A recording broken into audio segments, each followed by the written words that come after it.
Anatolius Teng et son épouse U Teng font partie du peuple des Dayaks béninois. Ils vivent dans la forêt tropicale du Kalimantan et cultivent leur jardin forestier.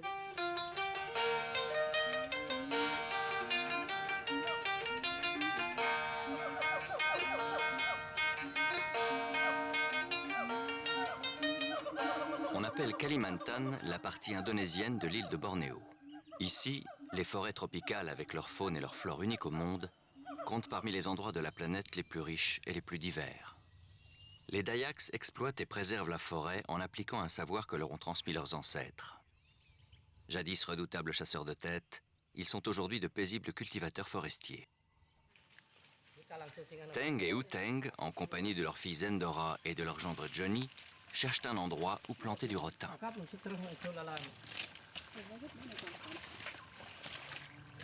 Pour les Dayaks, la forêt a toujours été et sera toujours leur espace vital.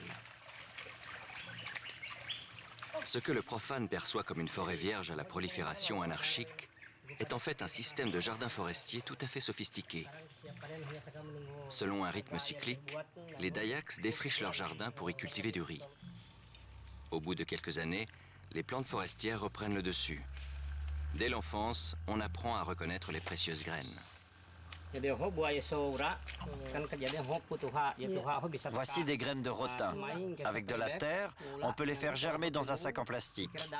C'est ainsi qu'on obtient des plantules. Dans ce jardin, elles pourront pousser très haut.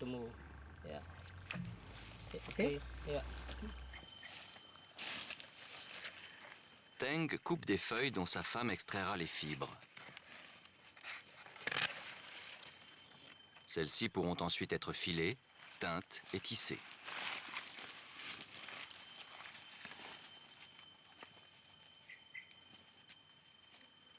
Teng vit avec sa famille dans le petit village de Lempuna, situé sur la rive de l'un des nombreux cours d'eau qui alimentent le fleuve Mahakam. Le village vit du produit des rivières et des jardins forestiers.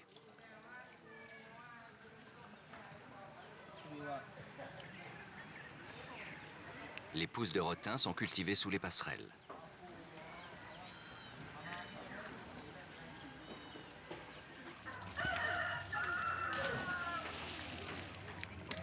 En période de crue, la maison familiale se trouve tout au bord de l'eau. La forêt fournit le bois nécessaire à la fabrication des passerelles et des maisons. C'est une vie contemplative. U Teng est mère de 4 enfants et grand-mère de nombreux petits-enfants. Elle chante une berceuse pour le petit dernier-né de cette grande famille.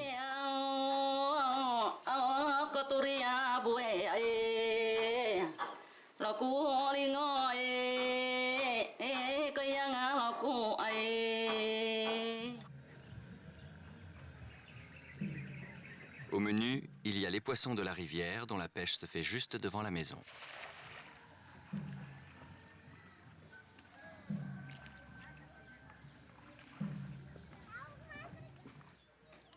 U Teng traite les feuilles que son mari a rapportées de sa visite dans les jardins forestiers.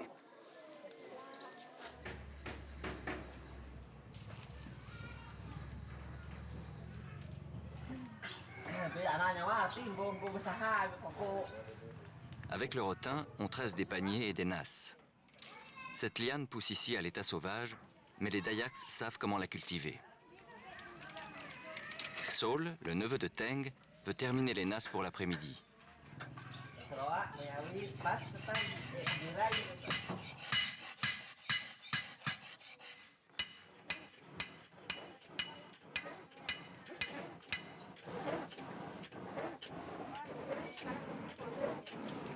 Pendant que le forgeron du village fabrique et aiguise les machettes, U Teng travaille sur son métier à tisser. Le fil, une fois teint et tissé, est utilisé pour la fabrication de couvertures et de vêtements.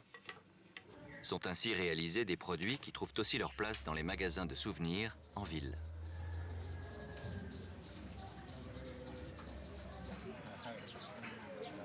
L'anthropologue Christian Gunner a passé 15 ans à Lempuna. C'est l'un des rares Européens spécialisés dans la culture et la langue des Dayaks bénois. Teng et Uteng l'ont accueilli au sein de leur famille. Christian est devenu un intermédiaire précieux entre deux univers si différents. Il s'est engagé pour les Dayaks et les aide à défendre leur forêt contre les menaces qui pèsent sur elles. Maître de conférences à l'université, il transmet à ses étudiants le savoir des Dayaks en matière de forêt. On pourrait dire que la forêt des Dayaks bénois est une mosaïque. Elle se compose de nombreuses surfaces très structurées. Il y a les anciens champs-de-riz devenus forêts secondaires, mais aussi les jardins forestiers avec leurs arbres fruitiers, le rotin et les véas. Les Dayaks exploitent cette forêt, matériaux de construction, plantes comestibles, mais aussi les plantes médicinales. Cette utilisation contribue à protéger la diversité structurelle de cette forêt et ainsi sa richesse en espèces.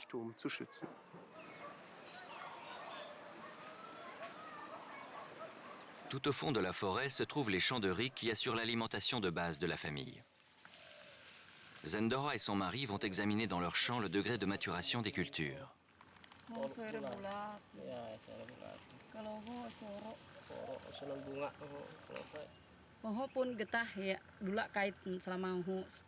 Ça, c'est un caoutchouc. Quand il sera grand, on pourra le saigner. Ça, c'est un bananier. Et voici du manioc. On commence par planter ici du riz, puis du manioc.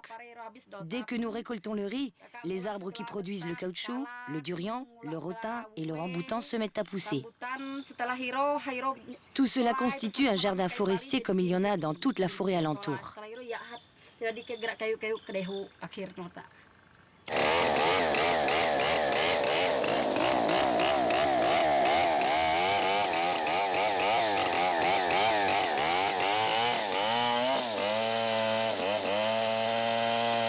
Une déforestation massive a commencé ici vers 1970. Pour la culture des Dayaks, les conséquences ont été plus destructrices qu'aucun autre événement auparavant. Si le village de Teng n'a pas été concerné, de nombreux villages Dayaks ont été victimes de l'abattage. À partir de l'exemple de Bornéo, troisième île au monde par la taille, des cartes de l'Organisation mondiale pour la protection de la nature mettent en évidence à quelle vitesse et à quelle échelle cette destruction se propage. Dans les années 90, l'Indonésie réalisait plus de 70% du marché mondial du contreplaqué tropical, d'où une surexploitation notoire des forêts. Les produits forestiers sont dispatchés à travers le monde par voie maritime. Sous les appellations de Meranti ou de Lawan, les bois tropicaux indonésiens ont également conquis le marché européen. Pour faire venir des devises dans le pays, la loi forestière indonésienne de 1967 déclare toutes les forêts propriété de l'État. Le produit des exportations est supposé permettre l'accès au développement à cette république insulaire très pauvre. La nationalisation ignore la réglementation traditionnelle de la propriété au sein des peuples de la forêt. La date, droit coutumier de tradition orale, constitue un code très précis en la matière. Les cultivateurs forestiers sont expropriés sans autre forme de procès. La déforestation et ses conséquences menacent de disparition des espèces animales uniques. D'immenses domaines sont confiés à des concessionnaires étrangers et à des consortiums locaux.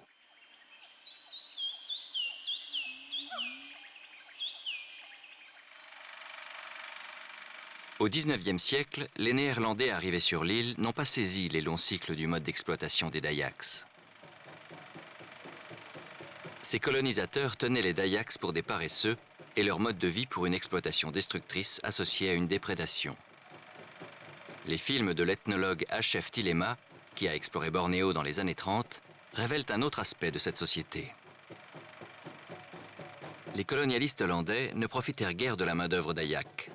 Ces derniers vivaient disséminés dans les forêts et ne ressentaient pas le besoin d'échanger leur mode de vie contre une utilisation des sols axée sur le profit. Ils vivaient alors en communautés très évoluées. Les danses, les costumes, la musique et les sculptures sont aujourd'hui encore l'expression vivante de leur originalité. Des siècles durant, le commerce avec la Chine leur a permis une ouverture sur d'autres cultures asiatiques. Les gongs en témoignent encore. Et en ce début du XXIe siècle, Teng et Uteng portent encore leur tenue rituelle à l'occasion des cérémonies.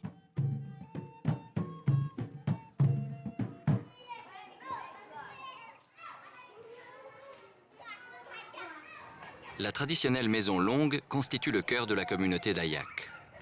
Jadis, le village tout entier habitait une seule de ces longues habitations qui pouvaient faire jusqu'à 600 mètres de long. La maison longue sert de centre communautaire, de lieu de travail et de point de rencontre à l'occasion des fêtes et des conseils. Elle abrite également plusieurs familles.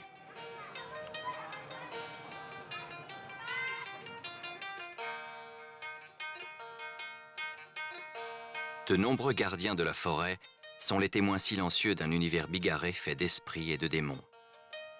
Ils cultivent le souvenir des ancêtres, accompagnent et protègent un monde où tout est lié à la nature prépondérante de la forêt tropicale.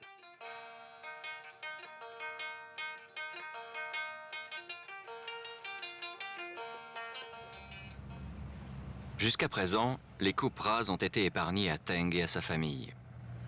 Mais maintenant que l'engouement pour le bois a éventré la forêt tropicale, l'appétit global pour les matières premières biologiques menace de la détruire définitivement. Ce nouveau déferlement atteint déjà les jardins forestiers du village de Teng. En lieu et place de jardins arboricoles, d'immenses plantations de palmiers à huile s'étendent à perte de vue. Un paysage de culture traditionnelle et durable a fait place à une culture de la spéculation. À partir de 2007, un groupe d'investisseurs néerlandais prévoit de produire 400 millions de litres de biodiesel à partir de l'huile de palme. C'est ainsi que de lointains employeurs anonymes déterminent la vie de cultivateurs forestiers naguère indépendants. La rémunération leur permet à peine de survivre.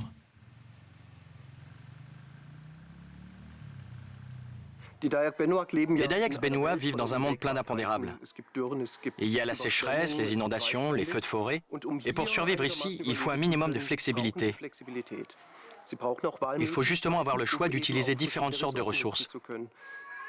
Si désormais tout est transformé en plantation de palmiers à huile, ils n'auront plus le choix. Ils n'auront même plus leurs propres champs et jardins à cultiver pour subsister. Ils seront totalement dépendants d'une entreprise qui, d'une manière générale, détermine aussi le prix d'achat des amandes du palmier à huile.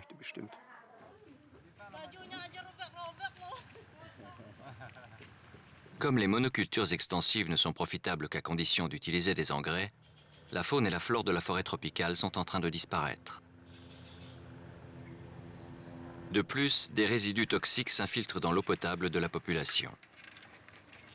Avec 600 autres Dayaks, Teng a résisté à une entreprise d'huile de palme qui voulait défricher de vastes étendues de forêt dans la région des lacs du Mahakam. Ils ont occupé pendant 6 mois le bâtiment administratif de cette société et grâce à cette action, la forêt a pu être préservée. Un monument rappelle cette lutte.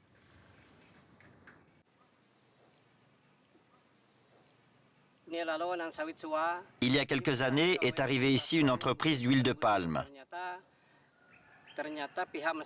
Il y a eu un conflit avec la population, car cette société ne voulait pas respecter notre réglementation. Nous avons protesté, mais l'entreprise n'a pas réagi. Alors nous nous sommes défendus. Nous sommes furieux parce que suite à cela, la police a pillé nos maisons. Une unité spéciale de la police s'est livrée à des actes de brigandage. On nous a pris des objets de valeur comme les krisses et les sabres d'apparat de nos ancêtres. Et beaucoup d'entre nous ont été jetés en prison.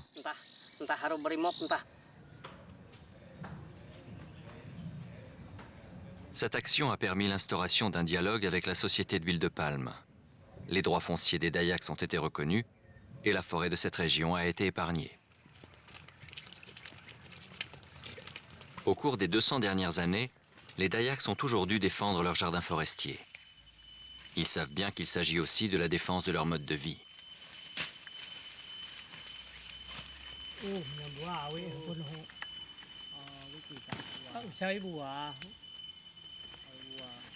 Ceci est une forêt de rotin. On a utilisé le rotin en Europe dès le 19e siècle dans la fabrication des meubles. Les lianes destinées à ce marché doivent faire 4 mètres de long, être solides, malléables et résister aux intempéries.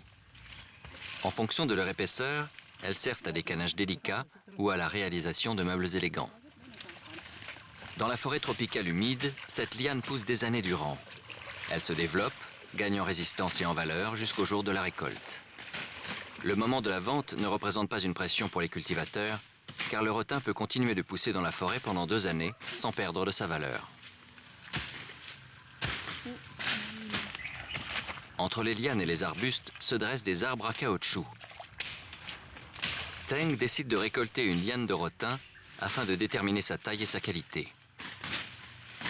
Il est tout à fait possible qu'un jour, à Paris ou à Milan, elle entre dans la fabrication d'un meuble de designer.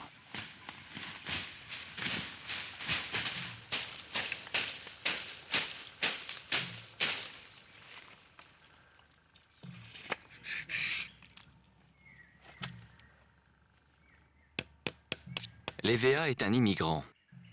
Il a dû attendre l'époque de la colonisation hollandaise pour trouver la route qui relie le Brésil à Bornéo. Il fait aujourd'hui partie intégrante de la culture forestière des Dayaks. Bien sûr, le caoutchouc a globalement perdu de son importance, mais ce produit naturel est toujours plus apprécié que son remplaçant synthétique. Les préservatifs et les chewing-gums en caoutchouc naturel sont tout de même de meilleure qualité. Dans les jardins forestiers, la récolte est adaptée aux besoins du village. La famille décide du moment le plus opportun pour l'accueillir en fonction des prix du marché, de l'époque de l'année et de l'usage d'un produit.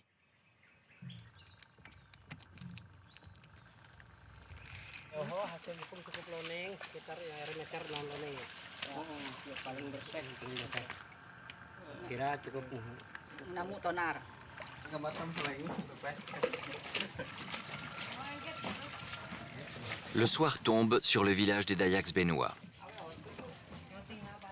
Une cinquantaine de familles vivent à Lempuna, tout au bord de l'eau.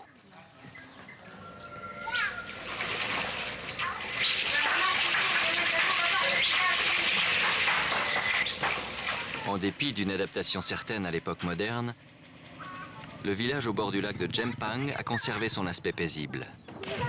Les us et coutumes des Dayaks sont inchangés.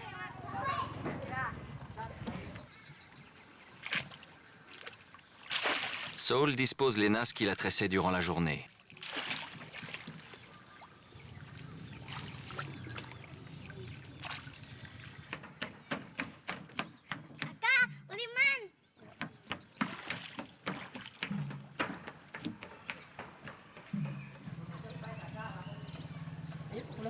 Teng et Uteng disposent d'une maison spacieuse.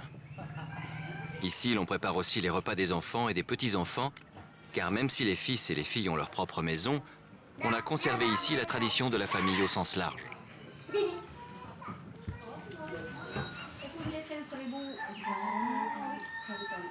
La famille de Teng organise la journée suivante. Tandis que Teng et Uteng iront voir à Muaramuntai un négociant en rotin pour se renseigner sur les prix du marché, leur gendre collectera du caoutchouc. On décide de s'en aller de bon matin.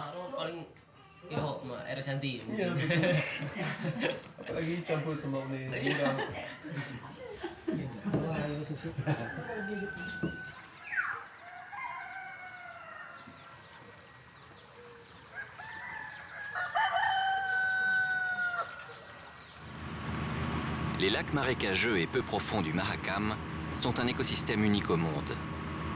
Ici vivent des centaines d'espèces d'oiseaux et d'autres animaux.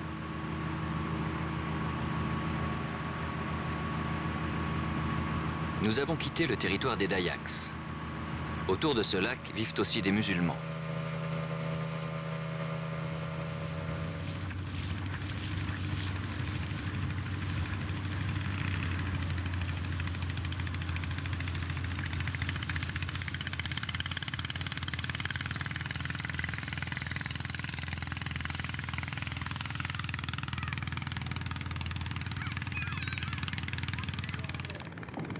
Au bout d'à peu près 2 heures, Teng et Uteng atteignent la place du marché où ils comptent proposer leur liane de rotin.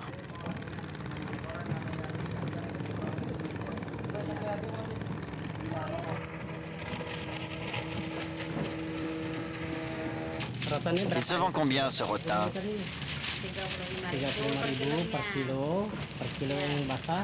4 000 roupies le kilo.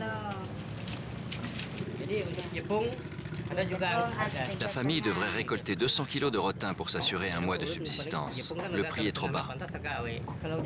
Le rotin, premier produit d'exportation des Dayaks, dépend largement des fluctuations du marché.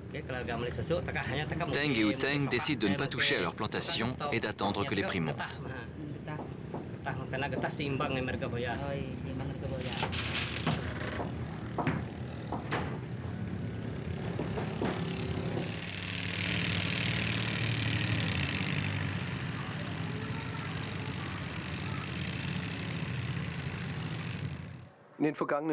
Au cours des 15 dernières années, nous avons connu différents cycles. D'abord, différentes sortes de rotins ont atteint des bons prix sur le marché.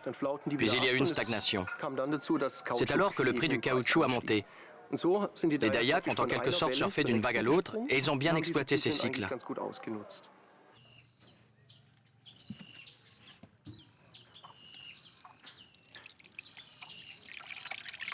Resté au village, leur gendre Johnny a collecté de la sève d'EVA. Le voici qui prépare le produit de sa récolte en compagnie de Teng.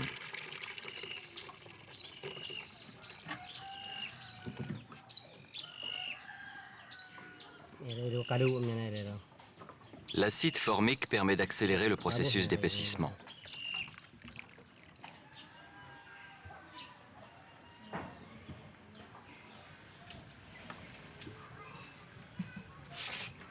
Un quart d'heure plus tard, le caoutchouc brut, transformé en article commercial, peut être apporté chez le négociant.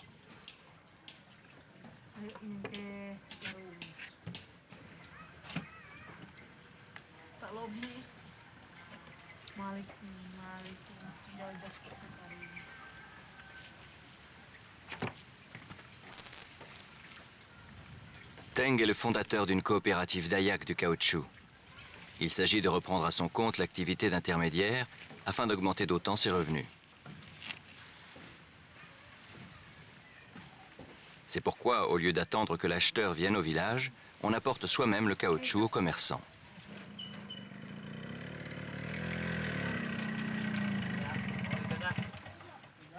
Celui-ci prend le caoutchouc au prix qu'a négocié la coopérative.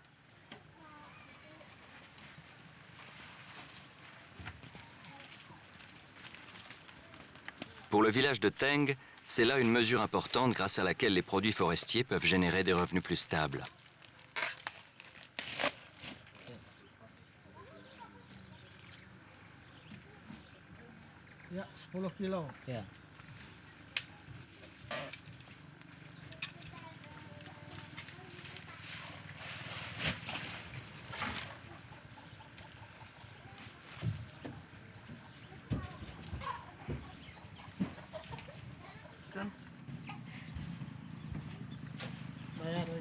Les gains obtenus sont utilisés collectivement. Aujourd'hui, cela va permettre de financer une cérémonie thérapeutique pour l'un des membres de cette grande famille.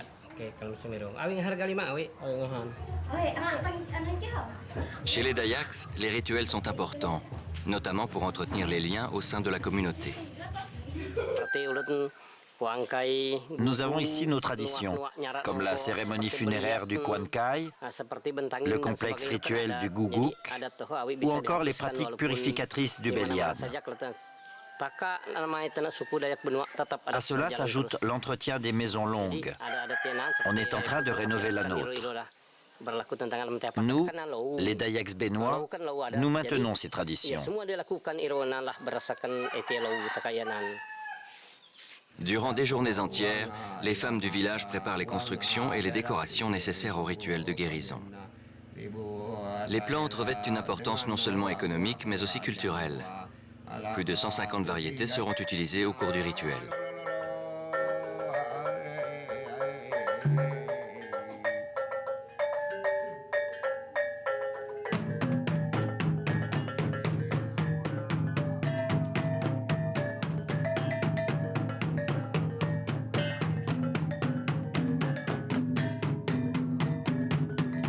La tâche du chaman consiste à se rendre dans l'univers des esprits afin de prier ces derniers de bien vouloir se pencher sur le malade pour le soigner.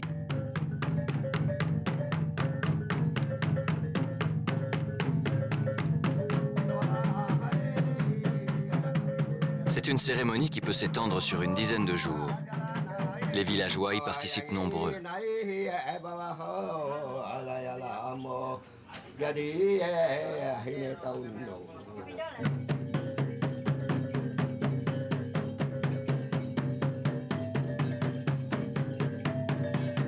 Le rituel se prolonge tard dans la nuit.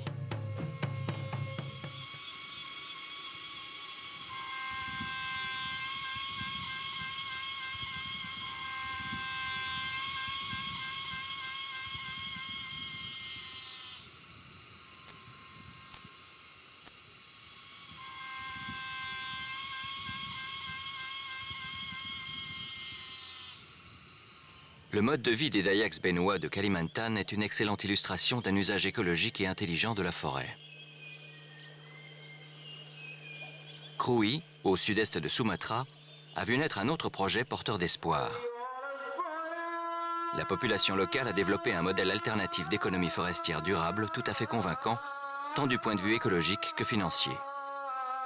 Les rizières irriguées occupent tout le fond de la vallée et les maisons sont intégrées dans les jardins forestiers. Sur les flancs abrupts des coteaux, les forêts ont été plantées de main d'homme.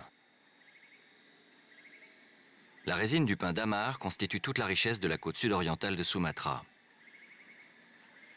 Pak Suaemi est membre d'une longue lignée de cultivateurs de damar. La résine de cet arbre connaît de multiples applications.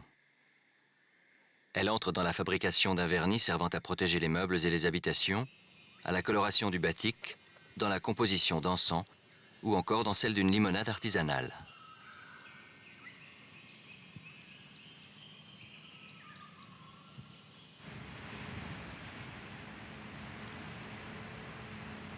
La côte de pin damar à Krui. Les forêts de résineux descendent jusqu'à la mer. La voie commerciale maritime, jadis très utilisée, a perdu de son importance au profit de la route. L'ancien port commercial hollandais n'est aujourd'hui plus utilisé que par les pêcheurs.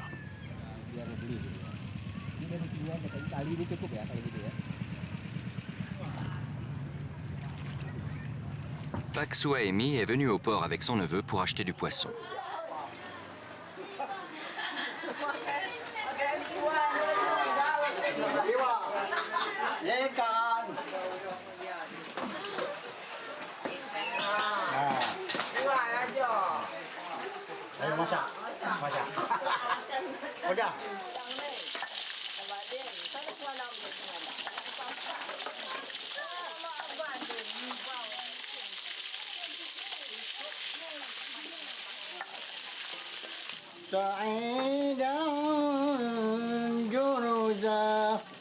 Ce chef de famille met à profit le temps qu'il reste avant le déjeuner pour faire sa prière de midi. Comme de nombreux musulmans indonésiens, il ne comprend pas le texte arabe qu'il chante. Mais sa spiritualité n'en est pas moins profondément ancrée dans son existence. Il est convaincu que la charia, la loi islamique, lui ordonne de planter des jardins de pin damar et de les soigner.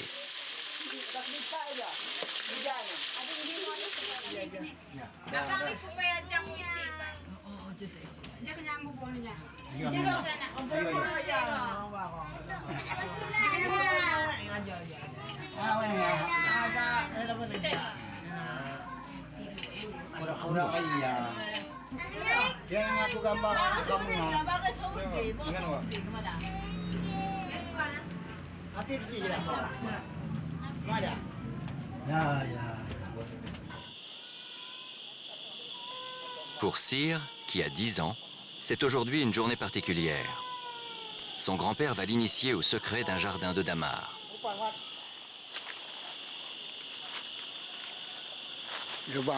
Regarde, tu dois prendre soin de ce damar. C'est ton arrière-arrière-grand-père qui l'a planté. Il a ensuite appartenu à mon grand-père, puis à mon père, qui me l'a légué, et je l'ai transmis à ton père.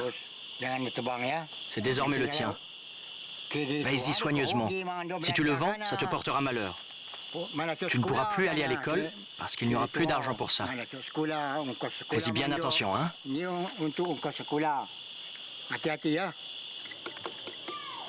Suaemi montre comment recueillir la résine dans les trous pratiqués dans le tronc, qui servent aussi à monter à l'arbre. Cela fait des siècles que dans les jardins de damar, on récolte la résine de cette façon.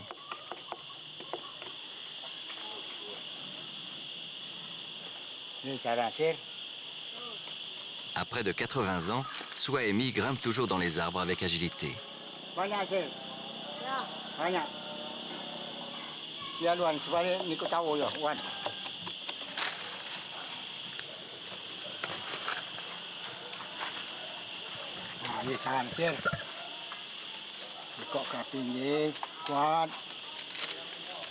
On noue fermement la ceinture de rotin tressé. Le nœud doit être fait soigneusement si l'on veut éviter de tomber du pin, comme c'est arrivé à Suhaimi dans sa jeunesse.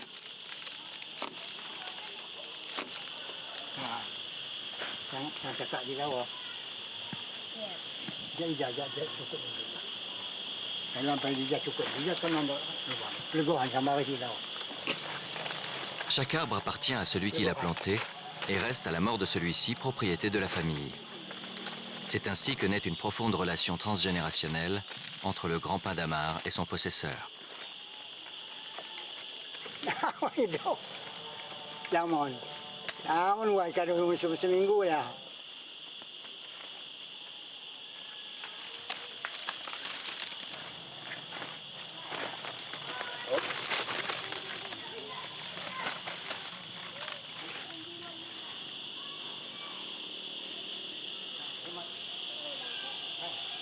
Le jeune frère de Cyr l'attend à l'entrée du village. Conformément à l'ordre de succession, seuls les fils aînés peuvent hériter des jardins de Damar. Le grand-père et son petit-fils apportent ensemble le produit de leur récolte à l'un des points de dépôt du village.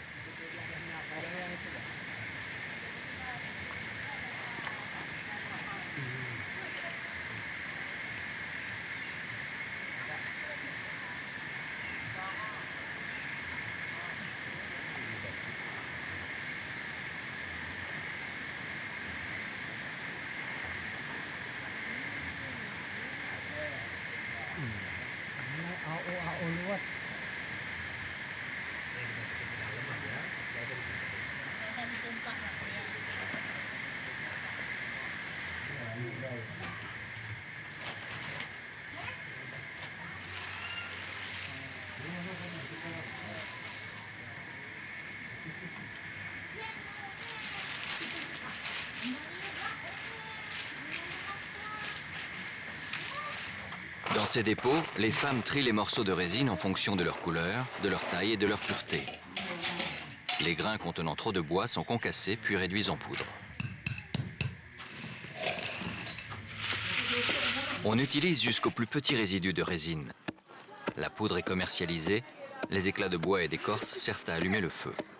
Se répand alors l'odeur caractéristique des villages de Damar.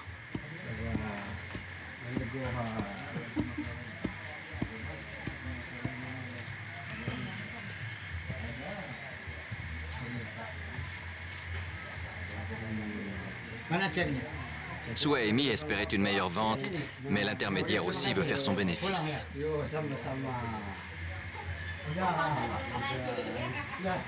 Le cadre juridique est important pour la conservation des jardins forestiers. Il y a 10 ans, à Krouy, l'État voulait céder 55 000 hectares de jardins de Damar sous forme de concessions forestières.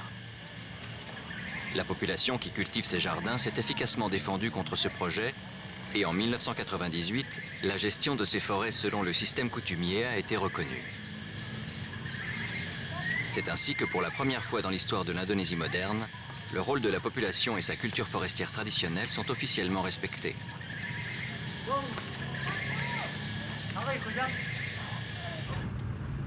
Dans le sud-est de Sumatra, les plantations de palmiers à huile menacent elles aussi les forêts de Damar. Des problèmes surgissent, et ce bien que l'État ait reconnu le droit foncier traditionnel des cultivateurs.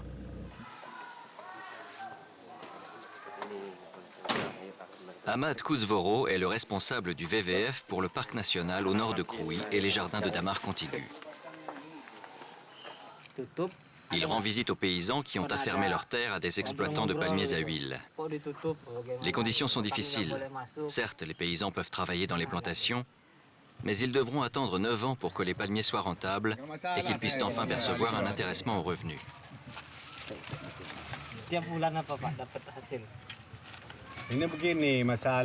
Aujourd'hui, on parle de corruption.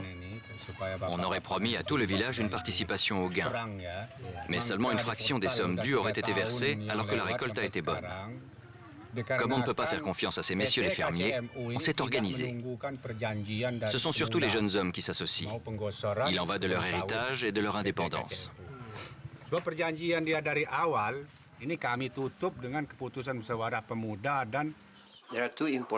L'exploitation durable des palmiers à huile doit répondre à 2 principes de base. Ces cultures ne doivent se faire ni aux dépens des champs de produits agricoles, ni de la forêt. Or, dans cette région, aucun de ces 2 critères n'a été respecté. D'une part, les champs de dammar fournissent des produits agricoles, de l'autre, ce sont des forêts.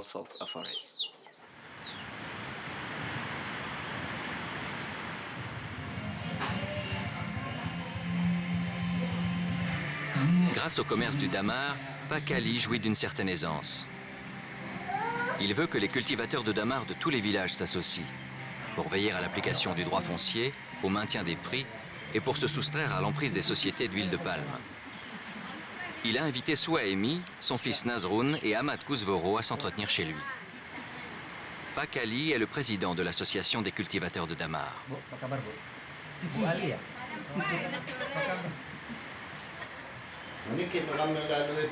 C'est trop difficile de lutter tout seul. Nous devons nous unir. Ici, la plupart des gens ne savent rien des dommages que causent les sociétés d'huile de palme, parce que personne ne leur a donné d'explication. Le gouvernement local est au courant, mais il ne peut rien faire, parce que les exploitants de palmiers à huile exercent sur eux des pressions pour qu'ils autorisent leurs projets. On n'a jamais vu des gens abattre leur pain dammar et réussir dans le négoce d'autres produits. Le dammar, nous pouvons le transmettre à nos enfants et à nos petits-enfants. C'est donc pour nous un devoir religieux que de préserver nos dammars. Nous en serons récompensés au paradis.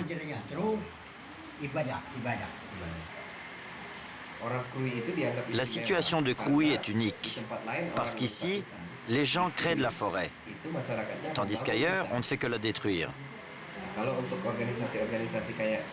Les jardins de dammar sont très importants, notamment pour des organisations comme le WWF, parce qu'on y protège les animaux sauvages du parc national. Dans les jardins de dammar, on trouve les mêmes animaux que dans le parc national. Il y a des éléphants, des tigres, des rhinocéros.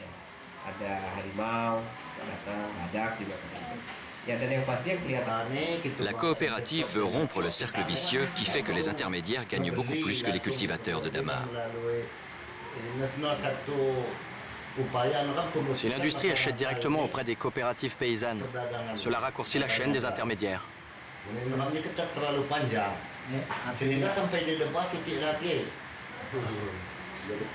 Pakali évoque d'autres sources de revenus que peut fournir la forêt.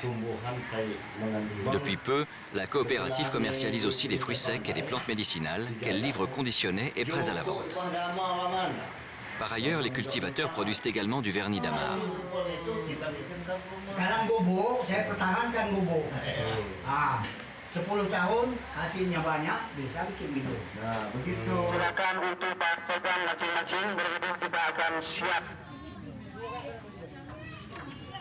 Un cultivateur de Krui invite à un mariage célébré selon la tradition Adat.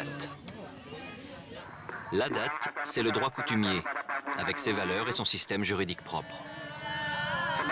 C'est l'essence même d'un passé resté vivant qui donne à ces gens l'énergie de lutter aujourd'hui pour leur philosophie.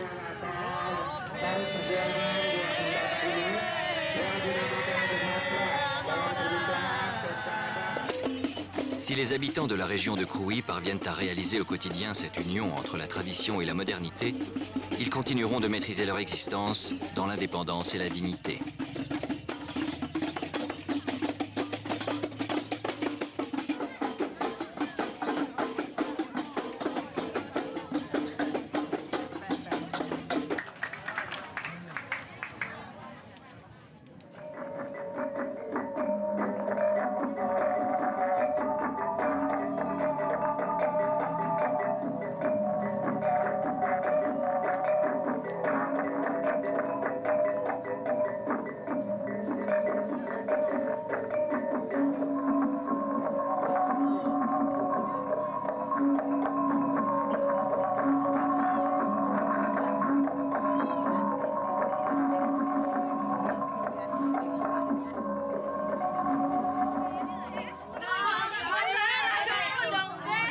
Les jeunes gens qui se tournent vers l'avenir avec curiosité sont les garants des traditions de demain.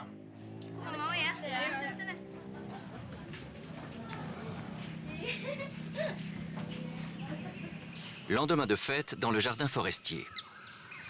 Les couronnes des pins d'Amar laissent filtrer la lumière, assurant un espace vital à l'infinie variété de fruits et de plantes médicinales qui poussent plus bas. La fille de Suhaemi en énumère quelques-uns. Pohon jengkol, pohon jambu, pohon petai, pohon doren, pohon damar, pohon pisang, pohon apa? Tangkil, tapi ketangkil udah. C'est ainsi que les jardins de Damar abritent une diversité propre aux forêts de culture.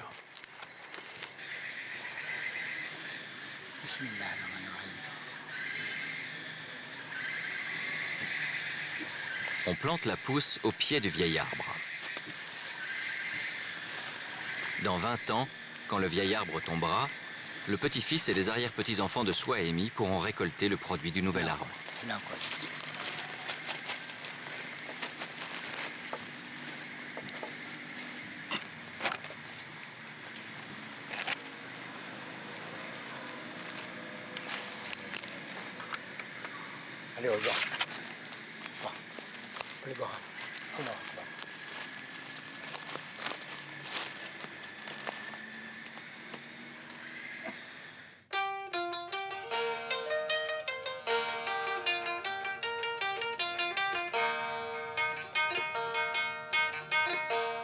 Un mode de vie consacré pendant des générations à la conservation et aux soins des jardins forestiers a créé un paysage cultivé qui permet un rendement économique sans aucune destruction.